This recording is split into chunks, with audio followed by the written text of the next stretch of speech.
All right, this is SSL Family Dad with Simple Sustainable Living, and today I'm going to show you how to make this very inexpensive evaporator.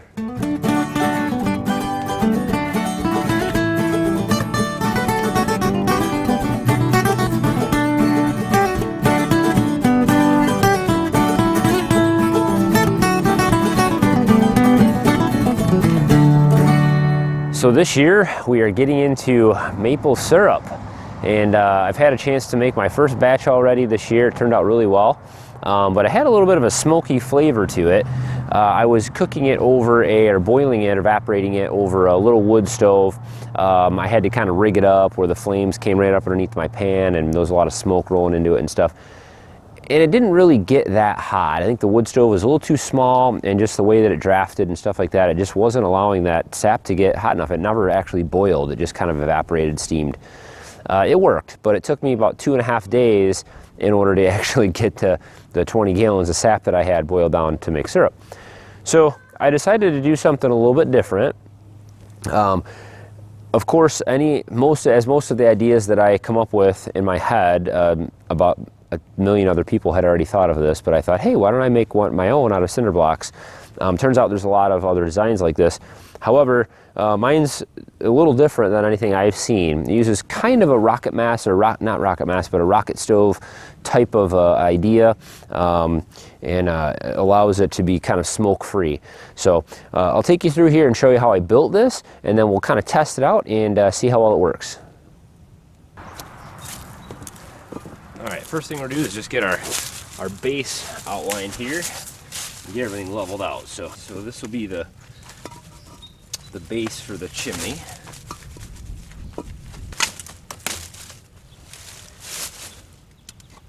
Now the chimney's going to be completely made out of cinder blocks here. We're not going to use any stovepipe, so the chimney is actually going to come out here and up.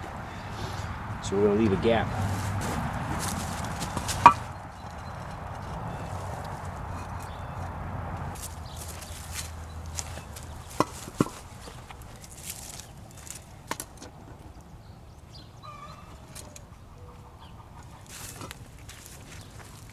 Start the base for the sides here.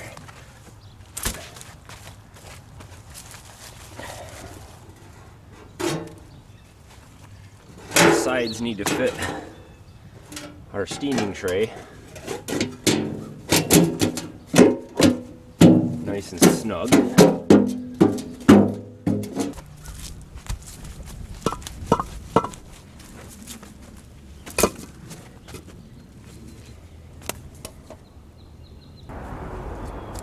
Alright, next I'm going to make the front here, and if this initial design works well, this is going to end up being the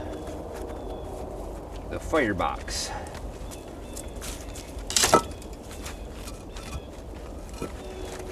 Get our second layer put on here.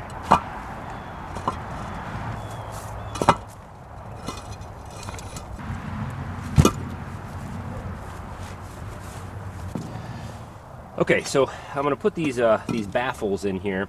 The one on the bottom, I'm going to turn, I guess you'd call this horizontally, so that the holes will go through.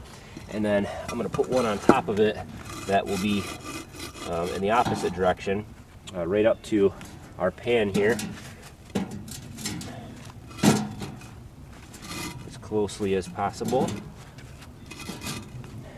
And I'm going to use these patio stones to fill the gap in between as much as possible. It's not going to be perfect, but it should be good enough. Okay, I'll have to stomp these down a little bit and then finish putting the other walls on.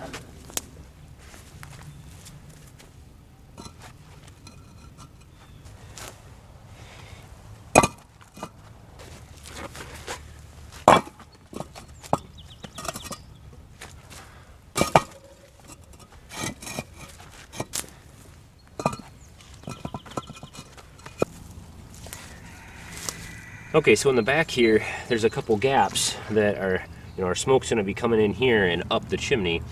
So I want to fill these in. I don't want the smoke to be able to go down here and up into these ones. I want it to stay in this cavity here. We're going to block this off in the back in a minute, but you can use some of your native soil, or I just happen to have a bag of sand here, so I'm going to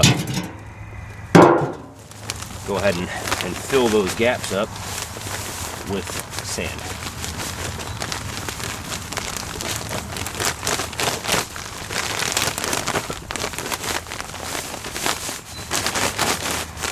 All right, now let's get the back on our chimney.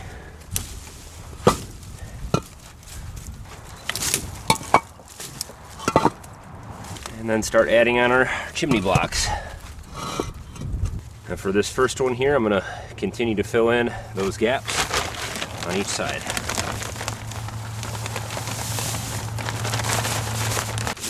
Now we can continue building up our chimney. And you're going to build the chimney as tall as you want to. Get this out of the way. The taller it is, the better the draft will be.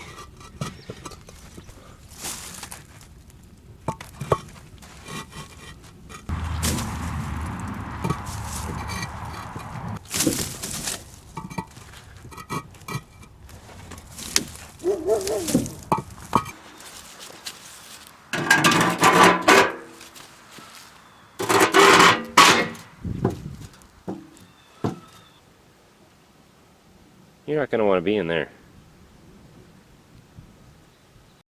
The nice thing about having it out here, I placed it, you know, we've got this big wood pile out kind of in the middle of the yard, and I've got tree, so those are all maples there. I can just collect and bring it right over.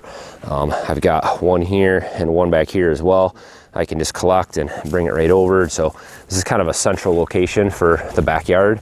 So on the days that the sap's running really good, I can very easily just grab those containers and dump them right in and boil all day. Okay, so it's not exactly square and level in all places, but I think it's going to work out okay as a test. So again, the idea here is that we'll have a burn chamber here. I may even close this off a little bit and separate it more from the sap. The whole idea here is I want to keep as much smoke out of the sap and away from the sap as possible. When I burned on my wood stove last time, boiled on the wood stove last week, the sap had a real smoky flavor. It actually turned out really good, but you can still just barely taste that hint of smoke in the sap. So I want to try to avoid that and get a little cleaner boil here. And so I think this is going to work. So I'm going to try a few different things here. I'm going to try it in this configuration. If I'm not getting good burn, I may build it up higher in the back. May build a higher chimney. I may do some adjustments here. So I'll take you guys along and we'll see what happens.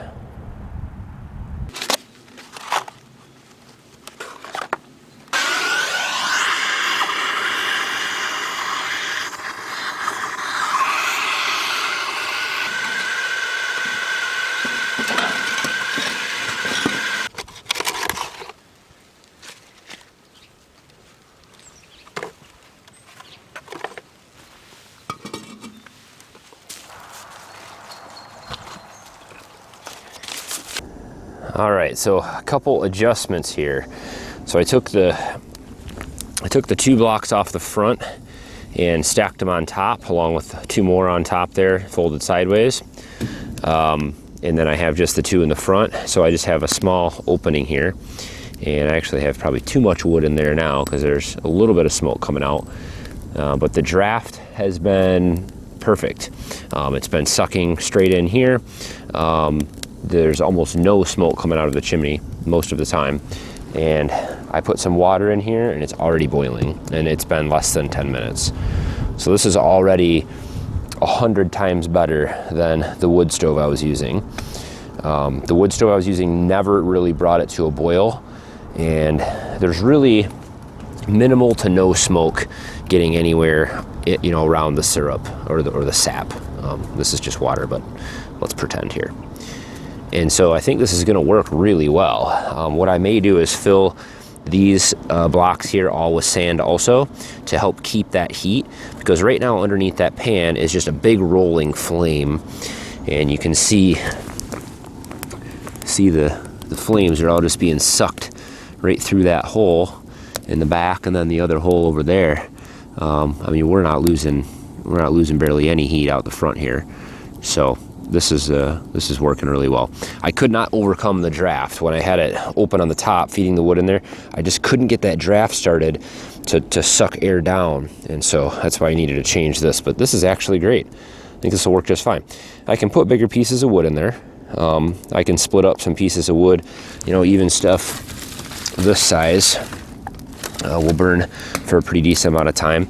I'll probably still have to come out here, you know, every maybe couple hours and load it up. But man, this is gonna work great. I've got lots of sap collected already. I think I have about maybe almost 20 gallons, probably 15 gallons so far, and we'll get some more today. But obviously this whole thing won't work without this pan. I will put a link in the description. These are available on Amazon, Amazon Prime, free shipping. I think they're right around 20 bucks. So I'll put a link down below for this, and you can grab a couple of them or grab one every year and expand your operation. That's what I'm gonna do. And these pans work best. If you're gonna use a pot or something like that, they don't work as good because you don't get as much surface area on the fire, and you don't get as much surface area where the liquid's touching the air, so you can get that evaporation. And so you really want to use these types of pans or some type of a large stainless steel pan to boil in. It's just going to make things go so much faster. So all in all here we have 30 cinder blocks, including the chimney and everything else that we have here. And then of course the steam tray, or whatever you want to call this thing, steaming tray I think it's called. So all in all, we've got these are about $1.10 a piece, the cinder blocks, and then that was right around 20 bucks. So we've got about, let's just say $60 in total cost here for everything, so under 60 bucks. And I think that's pretty fair to make something like this. Now you can get a few extra cinder blocks and another pan, and obviously make it more expensive and make it larger, extend it like I said. But this is going to work just fine for a small backyard operation. And this would work for a larger operation too. Just, you know, you could add 2, 3, 4 pans in here and have a real similar type of a setup. So you could also make this higher, and make this higher, then you could put larger logs in there, make this burn longer. And so lots of different configurations, but I do like the secondary burn chamber underneath the pan. I think that really works best, and hopefully we can keep as much of the smoke out of there as possible. So, well, I've been running it here for the last few hours, and it's been working great. I really can't complain. The sap's been at a good rolling boil. There hasn't been much, if any, smoke, you know, near the sap at all. And I kind of know the reason why I put it right in the middle of this brush pile. This is a bunch of brush we cleared last year. I was going to just make a huge fire, but these little sticks are actually working really well. So I've come out here about every hour and just thrown in a bunch of stuff like this, along with maybe 1 or 2 big pieces. And it actually burns pretty well. So obviously I could make this burn box a little bit bigger and put some larger stuff in there. But just for this small pan that I have, this works out pretty good. So very happy with this design. I think next year I'll probably add 2 more pans to this and just kind of beef it up a little bit, make it a little taller and longer, but same concept. I have tried to peek in there underneath the pan, and you can see the flames just rolling out of those 2 holes in the cinder blocks, just right underneath that pan. So it's working great. I am losing a little bit of heat out the front here, so I could design the air gap and fill holes maybe a little differently, but I can't complain. It's been working really good. So for under 60 bucks, you can evaporate your sap for the year. And I think this is going to work great for the rest of our season. So if you guys have questions or comments or even suggestions, I know a lot of times when you see somebody else doing something, you have a lot of good ideas that maybe I didn't think of. And so I'd love to hear it. So throw those down below. Hit thumbs up, guys, if you like the idea here. And hopefully this helps somebody out, so you don't have to spend a fortune on boilers and evaporators and stuff like that to get into making maple syrup. So good luck to you guys, and if you have questions about any of the process, I've already gone through it so far this year and been successful, so hopefully I can help you guys out with that too. So as always, guys, thanks for watching. Have a good one.